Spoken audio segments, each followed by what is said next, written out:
It was my first day as a teacher, but before I even started class, my students had already pranked me, but what they didn't know was that my real identity was a Navy SEAL operator, and the class I was assigned to was the most infamous one in the whole school. They had already scared away 20 teachers before me, but I believed I could get them back on track. The next day, I walked straight into the classroom. Good morning! This time, the students seemed a bit calmer, but during class, they still ignored me completely. Some were eating, some were sleeping, and some were even playing video games. I introduced myself first, but no one cared. They thought I was just as weak as the teachers before me, but what they didn't know was that I had prepared a surprise for them. I picked up a rubber band and a piece of chalk from the desk. In an instant, all of them were soaked, while I stood under an umbrella with a satisfied smile. 各位同學, welcome to my class!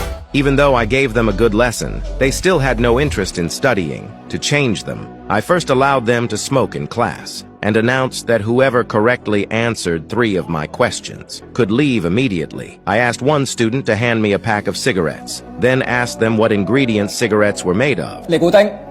你未舉手。尼古丁。仲有呢？焦油。Any more? 同埋一氧化碳。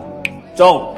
Tony answered all the questions correctly and walked out under the jealous eyes of everyone else. Everyone got excited. They all wanted to be the next one to leave. But that scene was noticed by the principal in the distance, and he clearly wasn't happy about it. But I didn't care at all. I kept teaching with my open and free methods, and continued explaining the components and dangers of tobacco. Gradually, the students began to enjoy my class. The next day, the student who loved smoking suddenly disappeared. I learned he had been working for a gang, so I went to get my student back. But they were extremely violent fighters, and when they saw I wasn't tall, they told me to get out. But when I heard my student crying for help inside and saw how terrified he was, I didn't hesitate for a second.